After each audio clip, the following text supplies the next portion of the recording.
Halo Loida, willkommen zurück zur Bahasa. Pada hari ini saya akan menjelaskan mengenai polisemi des Verbes gehens. Apa sih itu polisemi des Verbes gehens? Lebih lanjut akan saya jelaskan. Polisemi, poli itu artinya banyak, semi artinya makna. Jadi polisemi itu bisa diartikan memiliki banyak makna. Nah, ini disebabkan karena pembentukan kata melalui afiksasi.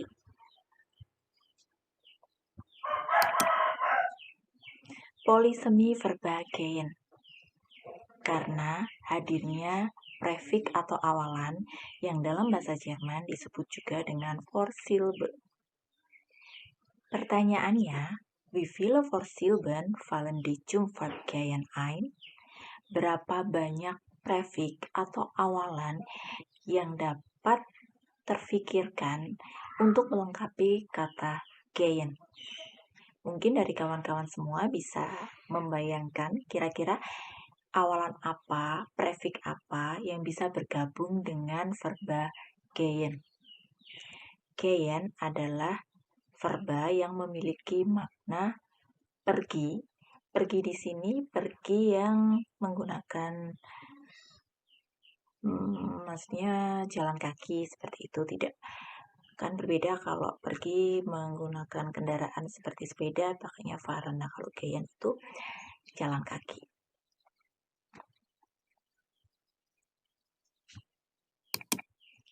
Nah, tadi saya sudah bertanya mengenai vorsilbe apa aja yang bisa bergabung dengan verba gehen. Ini adalah beberapa contoh dan masih ada lagi prefik atau vorsilbe lainnya.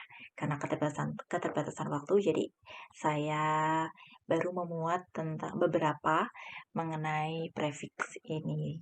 Prefiks yang bisa bergabung dengan verba gehen. Yang pertama ada week gehen, mit gehen, vorbei gehen, hinein gehen, hinaus gehen, hinauf gehen, dan auf gehen.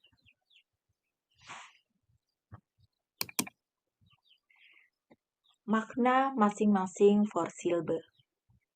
Makna ini penting untuk membantu dalam memudahkan kita untuk mengetahui arti dari verba ketika sudah bergabung gitu ya, setelah mengalami afiksasi atau imbuhan. Kalau dalam bahasa Indonesia kan dari verba misal buka mendapatkan afiksasi jadi membuka.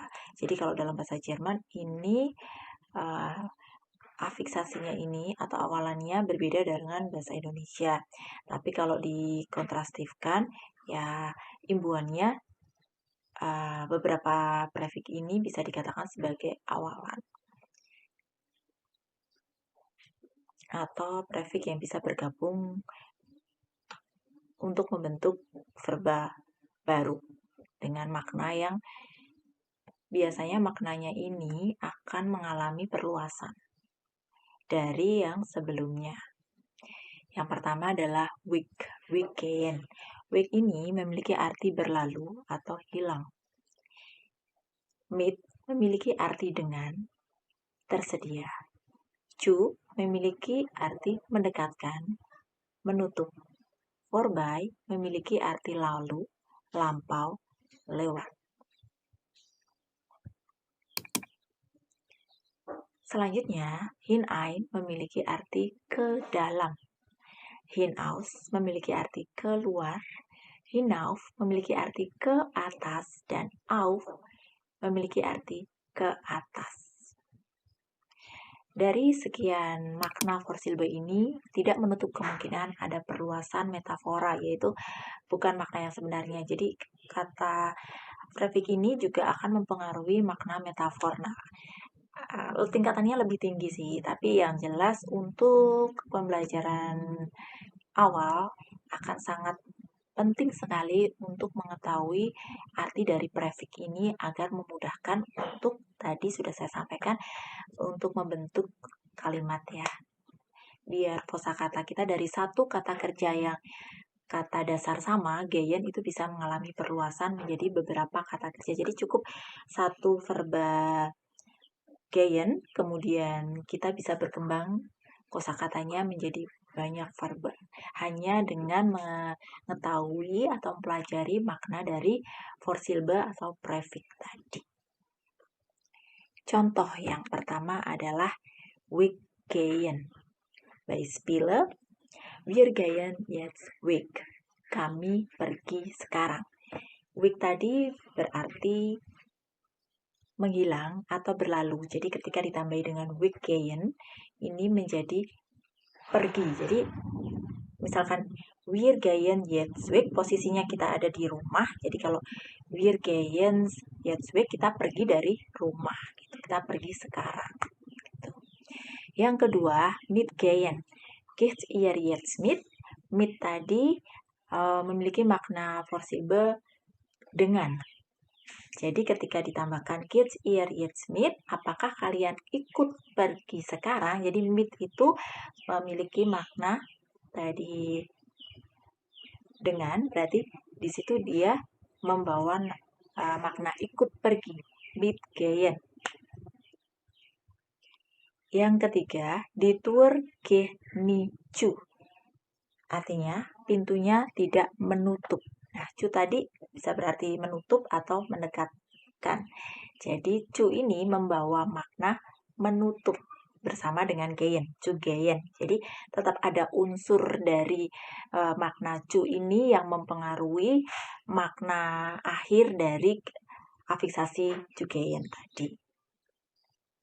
Kemudian yang keempat, vorbeigehen.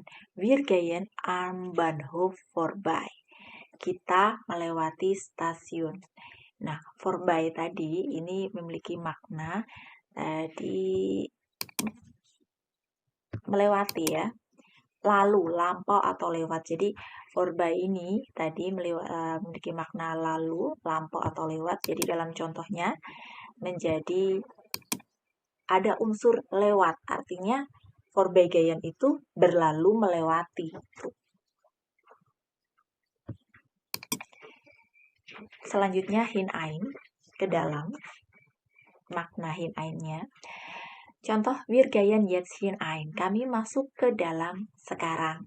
Hineinnya membawa makna masuk ke dalam.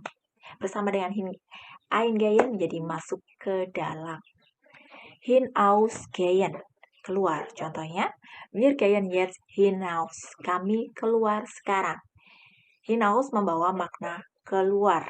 Bergabung bersama hinausgehen menjadi pergi keluar ya. Tapi kalau di sini karena menyesuaikan dengan pola tata bahasa Indonesia, jadi kami keluar sekarang. Itu keluarnya sudah membawa fungsi predikat. Hinaufgehen. Wir gehen den Berg jetzt hinauf. Kami pergi naik gunung.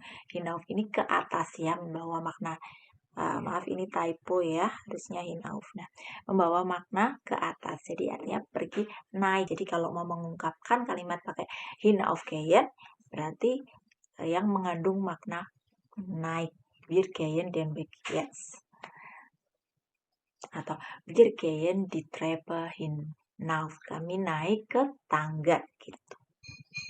Aufgehen, die Tür geht auf. Nah, artinya pintunya terbuka. Ini agak berbeda ya dari yang tadi bisa secara intuitif itu dipahami.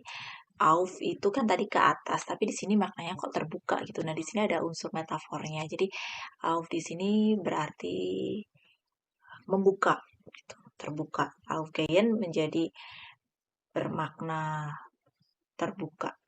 Nah, memang auf ini sering membentuk makna membuka ya. Contoh dalam aufmachen juga membuka. Kemudian kalau kata aus itu lawannya itu membentuk kata gabungan maknanya menjadi menutup. Kayak ausmachen itu menutup. Jadi auf ini memang sering ditemukan memiliki arti membuka. Selain itu juga auf ini metafornya juga bisa menyerah itu aufgehen. Juga bisa berarti menyerah. banyak sekali ya bisa bermakna metafor yang lain, tapi fokus kita saat ini adalah belajar mengenai vorsilbe yang memang mudah dulu untuk dipahami, yang tidak terlalu jauh, maksudnya tidak, metafornya tuh tidak terlalu dominan. Karena ketika sudah belajar mengenai metafora, artinya sebuah verba itu memiliki makna metafor, artinya kan harus lebih tinggi tingkatannya untuk belajar lagi. Karena tidak secara intuitif susah untuk dianalisis ya. Nah, itu tadi contoh dari vorsilbe dan apa aja yang bisa bergabung dengan verba gehen.